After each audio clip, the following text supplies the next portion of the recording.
Il y a 2 ans, je n'avais aucune expérience en IA générative. Et aujourd'hui, avec Chatflow AI, ma boîte de consulting en IA, on accompagne des dizaines d'entreprises dans leur intégration IA, dont certaines qui génèrent plus de 300 millions d'euros par an. Au fil du temps, j'ai également créé une communauté totalement gratuite où j'ai pu former des milliers de personnes à devenir des partenaires stratégiques IA pour les entreprises afin de les aider dans cette transition technologique. J'ai juste suivi une méthode toute simple qui fonctionne systématiquement pour obtenir ses premiers clients. Si vous êtes nouveau sur la chaîne, bienvenue, je m'appelle Yas et dans cette vidéo, je vais vous donner le guide exact pour décrocher vous aussi votre premier client IA et démarrer votre activité même si vous partez de zéro. C'est exactement le même chemin que j'ai suivi pour en arriver là aujourd'hui et que suivent des centaines de membres de ma communauté. À la fin de cette vidéo, vous saurez exactement comment choisir votre positionnement, quelle offre proposer et les 3 méthodes concrètes pour trouver vos premiers clients. Restez bien jusqu'à la fin car je vous montrerai en bonus comment récupérer un guide complet qui recense tous les templates et les techniques que je vais vous mentionner aujourd'hui. Avant de vous donner les 3 étapes pour décrocher votre premier client, je dois d'abord vous parler du problème qui empêche 99% des gens de monétiser leurs compétences en IA. Je suis sûr que beaucoup d'entre vous avez déjà réussi à créer votre première automatisation IA. Vous avez sûrement passé des heures à la construire et elle fonctionne parfaitement et je sais que vous êtes très fiers du résultat. Mais en réalité, ça s'est arrêté là. Vous n'êtes jamais allé plus loin après cette solution et c'est exactement le pattern que je vois chaque semaine dans ma communauté gratuite. Tous les jours, je vois des membres brillants qui postent leurs agents IA, leurs automatisations créées avec N8N dans notre canal Win. Mais quand je leur demande un mois plus tard où est-ce qu'ils en sont dans leur projet, eh bien, ils m'expliquent souvent qu'ils ont toujours 0 client et qu'ils n'ont jamais su quoi faire de leurs compétences et de l'automatisation qu'ils avaient postée quelques semaines auparavant. Selon vous, pourquoi est-ce que vous pensez qu'ils finissent dans cette situation? Eh bien, parce qu'ils ont oublié l'essentiel. Quand on entreprend, développer des compétences techniques ne suffit pas. Il faut surtout apprendre à les monétiser. Et pour réussir à vendre ces compétences correctement, vous avez besoin de 3 piliers fondamentaux. Le premier pilier, c'est l'expertise technique. Alors, bien entendu, tout d'abord, vous devez être capable de délivrer un projet IA qui soit simple, mais fonctionnel. Ici, vous n'avez pas besoin d'être un génie ou un développeur ou un ingénieur en machine learning. Tout ce que vous avez besoin de savoir faire, c'est d'être suffisamment bon pour créer de la valeur concrète pour un client. Et attention, je vois beaucoup trop de gens qui procrastinent sur ce pilier. Ils se disent d'abord, je vais maîtriser parfaitement N8N, puis les agents vocaux, et seulement après, je chercherai des clients. Et c'est une grosse erreur. Parce que vous apprendrez jamais mieux que sur le terrain avec de vrais clients. Et surtout, on commence toujours par identifier un besoin et ensuite, on adapte son apprentissage pour y répondre. Le deuxième pilier essentiel à votre activité, c'est la génération de prospects. La génération de prospects, c'est votre priorité absolue en tant qu'entrepreneur. Si vous n'avez pas de clients, vous n'avez pas d'argent. Et si vous n'avez pas d'argent, eh bien, vous n'avez pas de business, point final. Quand je regarde dans ma communauté gratuite, je vois que la plupart des gens passent 99% de leur temps sur le pilier 1 et 0% sur le pilier 2. Résultat, eh bien, ils ont les compétences, mais ils n'ont aucun client, ils ne savent pas comment faire. Et finalement, le troisième pilier, c'est l'autorité et la crédibilité. Pour avoir une activité sereine et réussir à se démarquer de la concurrence, eh bien, les gens doivent vous voir et vous percevoir comme un expert. Et ça passe par les témoignages clients, les études de cas et le contenu que vous allez créer autour de votre secteur. Si vous n'avez pas cette crédibilité, même si vous avez les compétences et que vous arrivez à trouver des prospects, eh bien, ça peut être un peu plus compliqué pour convertir. Maintenant que vous avez compris l'importance de ces 3 piliers et que vous avez compris qu'en fait, ça va être les fondamentaux de toute votre future activité, il y a une citation d'Alex Hormozy que j'affectionne particulièrement qui dit « Il y a des saisons pour apprendre et des saisons pour gagner ». Alors, au début, quand vous démarrez votre activité, vous êtes dans une saison d'apprentissage et c'est normal. C'est normal de faire vos premiers projets gratuits pour construire votre crédibilité. C'est normal de ne pas facturer des montants énormissimes tout de suite car vous êtes en train d'investir dans vos compétences futures. En plus de ça, vous allez récolter des témoignages, des case studies, de l'expérience et la saison de gain, donc la saison dans laquelle vous allez commencer à générer des revenus significatifs viendra après. Mais seulement si vous passez correctement la saison d'apprentissage. Malheureusement, je vois beaucoup trop de gens sur Internet qui veulent sauter cette étape, qui veulent devenir riches le plus vite possible et gagner immédiatement beaucoup d'argent sans jamais réfléchir à construire des fondations solides. Et la réalité, c'est que ça ne marche pas comme ça. Alors, acceptez d'être dans une saison d'apprentissage, faites vos premiers projets gratuits si nécessaire, construisez votre crédibilité et ensuite, seulement après, vous pourrez facturer ce que vous valez vraiment et scaler votre votre activité au prochain niveau. Alors maintenant que le mindset est clair, on va pouvoir passer à la première étape concrète, votre positionnement. La première question que tout le monde se pose, et c'est d'ailleurs la question que je reçois le plus dans ma communauté gratuite, c'est Yas, est-ce que je dois me spécialiser dans un secteur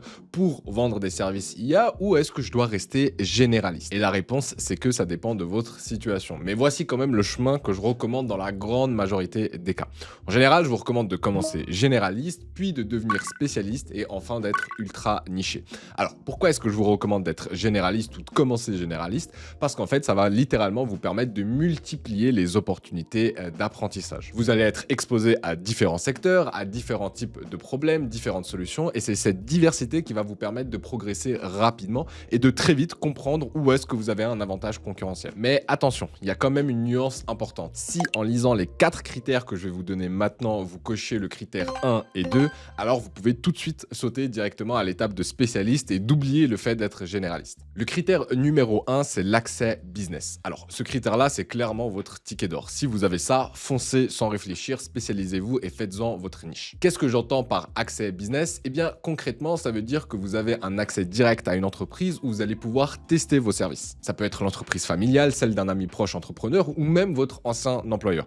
En fait, l'avantage énorme de ce critère, c'est que vous avez un terrain de jeu pour apprendre, pour tester et pour construire votre crédibilité. Vous n'avez pas besoin de convaincre un inconnu de vous faire confiance. La confiance, elle existe déjà et ça, c'est un avantage énorme. Critère numéro 2, l'expérience passée. Si vous avez travaillé 3 ans ou plus dans un secteur spécifique, eh bien, vous connaissez les vrais problèmes. Vous parlez le langage de ce secteur et vous comprenez les enjeux, les frictions et tous les processus. Et ça, c'est un avantage concurrentiel énorme qu'il serait dommage de laisser de côté. On va prendre un exemple très simple. Si vous avez été comptable pendant 5 ans, eh bien, vous savez exactement quelles sont les tâches qui vous prenaient le plus de temps. Vous savez où est-ce qu'il y avait des erreurs récurrentes dans les processus et vous savez ce qui frustre les comptables au quotidien. Maintenant, imaginez que vous proposiez vos services d'intégration d'IA ou de consulting à un cabinet comptable. Eh bien, tout au long de l'appel d'introduction et de vente, vous allez parler la même langue qu'eux. Le critère numéro 3, c'est le réseau et les connexions. Les gens que vous connaissez peuvent vous ouvrir énormément de portes. Peut-être que vous n'avez pas travaillé dans un secteur spécifique, mais que vous avez des connexions dans un domaine. Et ce réseau de personnes, c'est clairement un avantage. Alors, il n'est pas aussi fort que les 2 premiers critères qu'on vient de mentionner, mais c'est quand même un point de départ solide. Pourquoi? Parce qu'en fait, ces personnes vous connaissent déjà. Donc, il y a déjà un certain niveau de confiance et surtout, ils peuvent vous recommander à d'autres personnes dans leur propre secteur. Si vous avez seulement ce critère, par contre, je vous recommande vivement de commencer généraliste et de voir quel est le secteur qui répond le mieux. Sinon, vous pouvez aussi directement décider de vous positionner sur un secteur où vous avez le plus de connexions. Finalement, le dernier critère, c'est la passion ou l'intérêt. Ici, c'est clairement le critère le moins stratégique et honnêtement, utilisez-le seulement si vous avez rien d'autre qui s'offre à vous. Je dis pas que la passion, ça a pas de valeur, mais honnêtement, selon moi, la réalité de la chose, c'est qu'une passion, c'est bien quand ça reste une passion.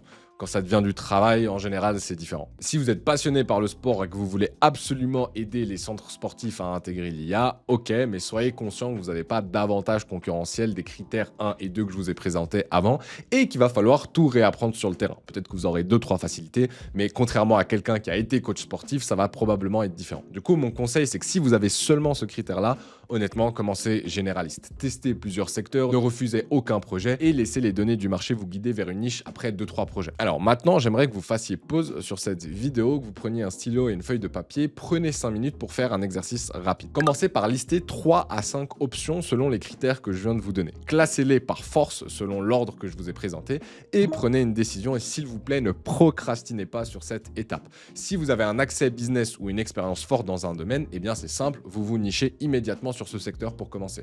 Si vous avez seulement du réseau ou une passion ou de l'intérêt pour un domaine, alors dans ce cas-là, je vous recommande vivement d'être généraliste, d'accepter toutes les options et propositions qui viennent à vous et après vous affinerez au fur et à mesure après 2 ou 3 projets en fonction des retours que vous allez avoir. Encore une fois, j'insiste, ne procrastinez pas sur ce choix. N'en faites pas une excuse pour passer des mois à chercher le secteur parfait ou la niche parfaite. Mais alors, pourquoi est-ce que le positionnement c'est aussi important à ce stade? Alors, pour vous illustrer cela, je vais simplement vous donner 2 exemples concrets de membres de l'IA-Preneur Academy. Ici, vous pouvez voir qu'on a Kevin qui vient de signer son premier contrat annuel à 1 500 € par mois pour implémenter de l'IA et optimiser des systèmes existants chez un garagiste. Dites-vous qu'au bout de quelques semaines seulement, Kevin va en savoir plus que 99% de la population sur ce domaine et sa spécialisation par la suite va devenir inestimable pour les garagistes. On a aussi Aziza qui, elle, s'est spécialisée dans l'automatisation pour la restauration et elle vient de décrocher un premier contrat à 15 000 € pour automatiser une chaîne de restaurants. Je ne sais pas si vous voyez le pattern, mais quand Kevin va vouloir prospecter auprès d'autres garagistes, eh bien, il va pouvoir dire, voilà, j'aide les garagistes à automatiser leur processus avec l'IA et je l'ai déjà fait pour X et voici les résultats qu'on a obtenus. De l'autre côté, Aziza, quand elle sera en appel par la suite avec un autre restaurateur, eh bien, elle comprendra exactement de quoi il parle et ses douleurs vu qu'elle connaît les problèmes spécifiques de ce secteur-là. Alors, prenez une décision maintenant. Soit généraliste pour commencer, soit tout de suite spécialiste dans une niche en particulier. D'ailleurs, pour rappel, j'ai créé un guide complet avec un worksheet détaillé pour vous aider justement à choisir votre niche et définir votre positionnement pour éviter que vous tombiez dans les erreurs classiques. Vous pourrez récupérer ce guide-là dans ma communauté IA qui est totalement gratuite et le lien pour y accéder, vous le trouverez en description ou dans le premier commentaire épinglé. Ok, maintenant que vous savez qui vous allez aider, la question naturelle qui vient après, c'est qu'est-ce que vous allez leur vendre exactement? Et là, beaucoup trop de gens se prennent la tête avec des offres trop compliquées, alors qu'en réalité, une offre, ça doit être assez simple. Dites-vous qu'une offre, c'est juste 3 éléments. À qui, quoi et combien ça coûte. Voici un exemple d'une offre claire qui répond justement à ces 3 éléments. J'aide les cabinets dentaires à automatiser leur prise de rendez-vous pour économiser 10 heures par semaine pour seulement 3 000 €. Voilà, c'est tout. C'est clair, c'est précis, c'est compréhensible pour n'importe qui. Et pour valider cette étape, il y a un test ultime que vous pouvez faire. Essayez d'expliquer simplement votre offre à votre grand-mère ou quelqu'un de votre famille. Et si elle ne comprend pas du premier coup, c'est que votre offre est formulée d'une manière trop complexe. Il ne faut jamais oublier que l'IA, c'est un outil. Et ce que les gens achètent, c'est le résultat que cet outil va pouvoir apporter et non pas l'outil en lui-même. Et concrètement, en business, il n'y a que 4 bénéfices qui comptent vraiment que vous pouvez vendre et que votre offre doit permettre d'obtenir. Le bénéfice numéro 1, c'est augmenter les revenus. Alors, votre solution IA, potentiellement, elle peut aider l'entreprise à générer plus d'argent. Par exemple, vous pourriez mettre en place un agent qui va qualifier mieux les prospects et donc augmenter le taux de conversion de 30% des commerciaux. Le bénéfice numéro 2, c'est réduire les coûts. Votre solution, potentiellement, elle va diminuer les dépenses opérationnelles. Vous pourrez imaginer une automatisation de facturation qui va permettre d'économiser le salaire d'un employé à temps partiel. Le troisième bénéfice, c'est le gain de temps. Votre solution pourrait permettre d'automatiser des tâches chronophages. Par exemple, on pourrait mettre en place un agent mail qui va gérer le support client et donc permettre de récupérer 10 heures par semaine aux dirigeants, ce qui va lui permettre de se concentrer sur d'autres tâches à valeur ajoutée. Et finalement, le quatrième bénéfice, c'est celui de créer un avantage compétitif. On pourrait créer par exemple une solution qui va donner un avantage clair sur le marché. Par exemple, un système vocal de réponse client qui va répondre 24 heures sur 7 alors que tous les concurrents ont fermé leur boutique à 18 heures. Donc votre offre, peu importe comment elle est formulée, doit fournir au moins un de ces 4 bénéfices. Idéalement, plusieurs. Maintenant, concrètement, par quelle offre commencer si on ne sait pas encore quelles sont les problématiques de notre niche ou de notre secteur? Eh bien, à ce stade, l'offre que je vous recommande à 100% pour démarrer, c'est l'audit IA. Alors, laissez-moi vous expliquer pourquoi ce service, cet audit IA, c'est littéralement votre cheval de Troie. Alors, concrètement, qu'est-ce que c'est? Eh bien, un audit IA, c'est une analyse complète de l'entreprise pour identifier toutes les opportunités d'intégration de l'IA. En gros, vous allez simplement passer du temps avec le dirigeant et ses employés clés pour comprendre leur processus et identifier là où l'IA peut apporter de la vraie valeur. Prenons l'exemple de Eik, un de nos membres de l'académie. Eik a suivi exactement la méthode que je vous présentais au début de la vidéo. Il a commencé par offrir gratuitement ses audits pour ensuite vendre le développement de solutions IA derrière. Et maintenant qu'il a pris confiance en ses compétences et ce qu'il a apporté à ses clients, eh bien, il vend même ses audits à 2000 €. Alors maintenant, il y a 4 raisons qui font que l'audit à ce stade, c'est une offre en or pour vous. La raison numéro 1, c'est que vous allez devenir l'expert interne de votre prospect. Vous allez passer du temps à l'intérieur de l'entreprise, vous allez comprendre leur écosystème mieux que personne. Vous allez parler avec les employés, vous allez voir les frictions et vous allez identifier de vrais problèmes. Et c'est ça qui va vous rendre indispensable pour toute la suite de votre relation client. La raison numéro 2, c'est que vous allez identifier les vrais problèmes, pas celui que le dirigeant vous donne ou qu'il pense qu'il a besoin. Mais vous allez comprendre ce dont l'entreprise a réellement besoin et c'est souvent 2 choses différentes. La troisième raison, c'est que vous allez être ultra bien placé pour la suite. Une fois que vous avez fait l'audit et que vous avez identifié potentiellement 10 opportunités d'automatisation, qui est-ce qui va les implémenter? Eh bien, ce sera bien évidemment vous, car vous êtes déjà dans la place. Et finalement, la quatrième raison, c'est que ça va créer de la confiance. Plutôt que tout de suite proposer des projets beaucoup trop chers, eh bien, vous allez passer du temps avec eux, ils vont vous connaître, ils ont vu votre expertise. Et du coup, la vente va devenir bien plus naturelle par la suite. Maintenant, pendant ces interviews, c'est assez simple. Posez simplement 2-3 questions du style: quelles sont les tâches répétitives qui vous prennent le plus de temps dans votre journée, ou où est-ce que vous avez l'impression que vous perdez le plus d'argent ou que votre valeur n'est pas bien utilisée. Ensuite, observez leur manière de travailler, comprenez exactement exactement quels sont les processus internes. Vous pouvez venir mapper ça sur Figma ou sur Miro par exemple. Et finalement, vous allez pouvoir identifier les opportunités. Prenez un moment pour lister tous les endroits où l'IA peut apporter de la valeur et essayez de séparer les quick wins, donc les résultats qui pourraient être obtenus rapidement, des projets un peu plus long-termistes. L'objectif à cette étape, ça va être de comprendre quel est le retour sur investissement de chacune des opportunités que vous avez identifiées et de venir les appuyer par la suite. Une fois que vous aurez fait toutes ces étapes, eh bien, vous pourrez créer un document clair avec la liste des automatisations possibles, le retour sur investissement estimé pour chacune d'entre eux et surtout les recommandations d'outils qu'ils pourraient utiliser dans leur boîte. Maintenant, ce qui peut être intéressant, c'est qu'après l'audit, vous pourriez aussi proposer, alors soit gratuitement, soit commencer à facturer à ce niveau-là, un POC, donc un Proof of Concept. Et ici, ce que vous allez simplement leur dire, c'est de leur dire, voilà, j'ai identifié que vous auriez besoin de cette automatisation, donc est-ce que ça vous dit que je prenne 3 jours pour vous montrer concrètement l'impact que pourrait avoir cette automatisation? Alors, ça pourrait être un agent vocal, une automatisation d'email, un chatbot de qualification de lead. L'objectif à ce stade de ce POC, c'est simplement de donner de la valeur tangible et pas de s'arrêter sur de simples recommandations. Alors maintenant, comment est-ce que vous allez facturer ce premier projet? Pour faire très simple au début, faites-le gratuit. Encore une fois, ce que vous voulez à ce stade, c'est d'avoir des témoignages et de créer de la confiance avec votre client. Une fois que vous avez un peu plus de confiance en vous, utilisez une formule toute simple. Prenez le nombre d'heures que vous estimez pour créer une automatisation ou un projet,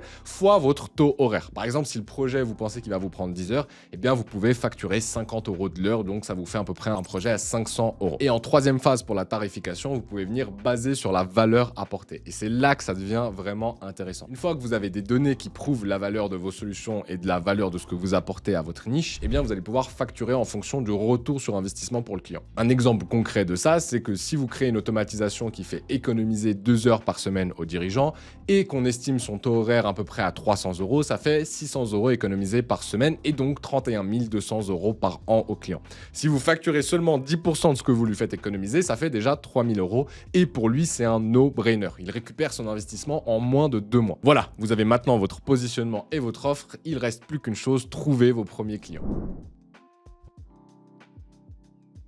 On arrive maintenant à la partie la plus importante de cette vidéo. Concrètement, il y a 3 façons simples de trouver des clients et je vais vous les présenter dans l'ordre où vous devriez les utiliser. Méthode numéro 1, votre entourage. C'est clairement le chemin le plus rapide vers votre premier client. Pourquoi? Parce que déjà, c'est gratuit, ça ne vous coûte pas d'argent et vous n'avez pas besoin de crédibilité établie étant donné que vous utilisez la confiance qui existe déjà dans vos relations. Un très bon exemple de cette méthode, c'est l'histoire de Brice, un des premiers membres de l'académie qui a d'ailleurs fini par rejoindre mon équipe tellement il était brillant. Et bien pour la petite anecdote, Brice a décroché son tout premier contrat à 6 900 € pour une seule et unique automatisation. Et vous savez comment? Tout simplement grâce à son beau-frère qui avait un contact dans une grosse entreprise. D'ailleurs, pour ceux que ça intéresse, j'ai fait un podcast entier avec Brice où il détaille exactement son parcours et comment est-ce qu'il a obtenu ce premier contrat jusqu'à rejoindre mon équipe par la suite. Vous pourrez trouver le lien vers ce podcast directement dans la description. Maintenant, concrètement, comment est-ce qu'on fait pour exploiter au mieux cette méthode de l'entourage? La toute première étape à faire, c'est de construire votre liste de 100 personnes. Alors oui, j'ai bien dit 100 personnes. Pas 10, pas 20, pas 30, 100 personnes minimum. Et je sais ce que vous pensez. Oui, mais Yacine, je connais pas 100 personnes. Eh bien, je suis sûr que vous en connaissez au moins 100, mais que juste vous ne cherchez pas vraiment. Vous pouvez les trouver dans vos contacts de votre téléphone, sur votre réseau LinkedIn, sur vos followers Instagram ou Facebook, dans des communautés gratuites comme la mienne ou Discord et des groupes WhatsApp, et même dans votre famille élargie. Une fois que vous avez défini où est-ce que vous pouvez trouver ces personnes, choisissez juste la bonne plateforme pour les contacter. Et une fois que vous avez personnalisé un peu votre premier message, ce que je vous recommande de faire, c'est de poser une question indirecte. Plutôt que de demander de manière directe s'il a besoin de vos services, dites-lui, est-ce que voilà, tu connais quelqu'un qui pourrait être intéressé par l'intégration de l'IA et par l'automatisation? Et pourquoi est-ce que je vous recommande de poser une question indirecte? Parce que si la personne, elle est intéressée elle-même, elle va simplement vous dire, écoute, moi, je serais intéressé. Et si elle ne l'est pas, au moins, elle va pouvoir vous recommander quelqu'un d'autre et vous gagner dans les 2 cas de figure. La méthode numéro 2 pour acquérir vos clients, ça va être la prospection froide. L'entourage, c'est ce qu'on va appeler de la prospection chaude, mais une fois que vous avez épuisé votre réseau parce que vous pensez avoir fait le tour, eh bien au bout de 2 ou 3 semaines, il est temps de passer à la prospection froide. C'est-à-dire que vous allez prospecter envers des entreprises ou des gens que vous ne connaissez pas et qui ne vous connaissent pas. Et c'est exactement comme ça qu'on a commencé avec Chatflow AI au tout début. Quand j'ai lancé la boîte, eh bien j'ai créé une liste de plusieurs centaines d'entreprises cibles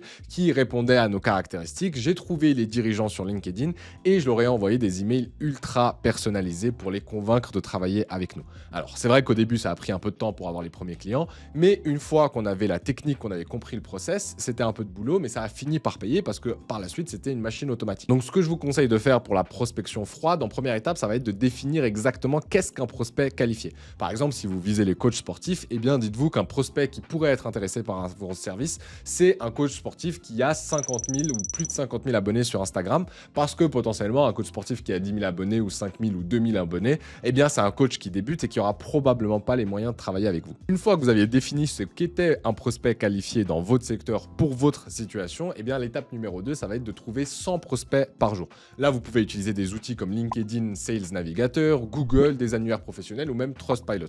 Le but, c'est d'avoir un process clair. C'est quelle est la plateforme sur laquelle se trouve mon prospect, aller sur son site web, récupérer l'email et envoyer un email de prospection. Une astuce à cette étape qui est essentielle, allez toujours sur la plateforme où peut se trouver votre avatar client. Si par exemple vous ciblez les dentistes ou tous les cabinets dentaires, il y a peu de chances que vous trouviez vos dentistes directement sur Instagram. Donc allez dans les endroits où vous pouvez trouver une liste entière de votre cible. Une fois que vous avez trouvé la liste email des gens que vous allez contacter, eh bien la troisième étape, ça va être de personnaliser votre approche et de faire un email qui convertit en appel. Donc l'objectif de cet email de prospection, c'est clairement de montrer que vous avez fait l'effort de vous intéresser et de montrer la problématique auquel vos prospects font face et la valeur que vous pouvez leur apporter. Après, par la suite, une fois que vous êtes lancé, vous pouvez utiliser des outils d'automatisation pour créer des campagnes de prospection. Par exemple, moi, je vous recommande vivement d'aller sur Lemlist qui va pouvoir automatiser l'envoi de ces emails. Tout ce que vous aurez à faire, c'est trouver les emails de vos prospects, les mettre dans votre campagne et démarrer la campagne automatiquement.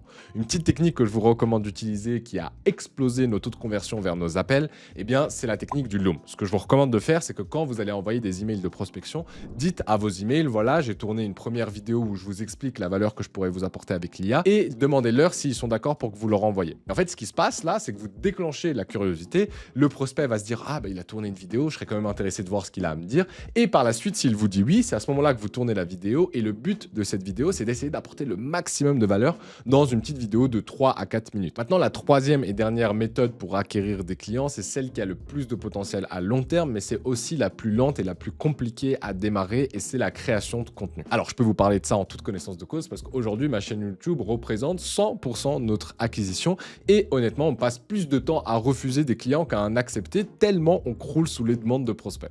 Maintenant, pour être honnête, ça nous a pris des mois avant d'en arriver là. Si vous voulez votre premier client très rapidement et dans les 30 premiers jours, je vous conseille vraiment pas de compter sur le contenu. Commencez par votre entourage ou la prospection comme on vient de le voir parce que le contenu, c'est beaucoup plus un investissement à long terme. Lancez-le en parallèle de la prospection, mais ne comptez pas dessus pour avoir tout de suite des premiers clients. Maintenant, quelques conseils simples pour créer du contenu quand on débute. Tout d'abord, documentez simplement ce que vous faites. Si vous avez appris un nouveau modèle ou si vous avez appris une nouvelle automatisation, faites une vidéo, faites un post pour en parler. Ensuite, quand vous créez du contenu, n'essayez pas de parler à tout le monde. Essayez de parler à votre client idéal. C'est bien mieux d'avoir 10 prospects qui voient une vidéo et qui vous contactent par la suite qu'avoir 1000 ou 10 000 vues et que personne ne soit intéressé par vos services. Et finalement, le dernier conseil que je peux vous donner, avant de créer une pièce de contenu, peu importe sur la plateforme, dites-vous, est-ce qu'il y a de la valeur? Est-ce que j'apporte vraiment de la valeur à mes prospects ou aux gens que je veux aider? Si c'est le cas, eh bien, c'est que vous faites du bon travail. Il n'y a pas besoin de voir plus loin que ça. Normalement, avec ces 3 méthodes dans l'ordre que je vous ai présenté, il n'y a aucune chance que vous n'arriviez pas à trouver vos premiers clients d'ici les prochaines semaines. Maintenant, je sais que ça peut faire beaucoup d'infos. On a parlé de positionnement, on a parlé de création d'offres, je vous ai présenté plusieurs méthodes d'acquisition. C'est pour ça que j'ai condensé toutes ces stratégies dans le guide complet que je vous ai mentionné au tout début de la vidéo avec plusieurs templates de messages mot pour mot, de scripts d'appel de découverte et même un plan d'action semaine par semaine pour avoir vos premiers clients. Du coup, on a couvert pas mal de sujets, mais je veux quand même vous donner un plan concret pour commencer dès aujourd'hui. Donc voici exactement ce que je vous recommande de faire pour les 7 prochains jours si vous êtes réellement motivé à vous lancer dans ce domaine et obtenir votre premier client. Jour 1 et 2, les fondations. Tâche numéro 1, définir votre positionnement. Prenez 30 minutes, faites l'exercice des 4 critères qu'on a vus ensemble et décidez est-ce que vous voulez commencer généraliste ou niché. Tâche numéro 2, créez votre offre en une phrase. Prenez 15 minutes et comprenez à qui, quoi et combien vous allez le vendre